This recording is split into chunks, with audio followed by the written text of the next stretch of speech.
श्रद्धालु माने market छकरू barricade भितर दे जिबे सिंहद्वार दे मंदिर भितर प्रवेश करिवे एवं दर्शन परे उत्तर द्वार दक्षिण द्वार एवं पश्चिम द्वार दे प्रस्थान करिवे। स्नान मंडप सम्मुख तले छिड़ा होई भक्त माने प्रभु को दर्शन करिवे। स्नान मंडप ऊपर को जिबा पई कोनोसी अनधिकृत व्यक्ति को अनुमति दिया जिवो नाही। तेबे श्रीजीव को पहली दर्शन पई टिकेट किनिथिबा व्यक्ति पई दक्षिण द्वार दे प्रवेश व्यवस्था करा जायछि। भुवनेश्वर एवं कोणार्करू आसुथिबा यात्रीवाही बस गुड़िक कौनसी कटकणा जारी करा जाय नाही। हालुका गाड़ी गुड़िक श्री जगन्नाथ वल्लभ बहुतल parking, jail road parking, Nilachal Ashok, blue flag बेलाभूमि यात्रिका निकट में पार्किंग व्यवस्था करा जायछि।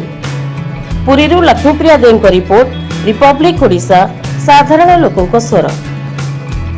महाप्रभुଙ୍କ स्नान यात्रा को श्रृंखलित समयानुवर्ती करने श्रीमंदिर प्रशासन समेत पुलिस पक्षर आवश्यक पदक्षेप ग्रहण कर मुख्य शासन सचिव प्रदीप कुमार जेना, मुख्य प्रशासक वीर विक्रम यादव एवं जिलापाल सिद्धार्थ शंकर स्वाई मंदिर भितर रही ठाकुरों नीतिकांति परिचालना तदारख करुछंती। शांति श्रृंखला रक्षा समेत गहली ट्राफिक नियंत्रण पर 68 प्लाटून फोर्स एवं 437 पुलिस अधिकारी को नियोजित करा जायछि।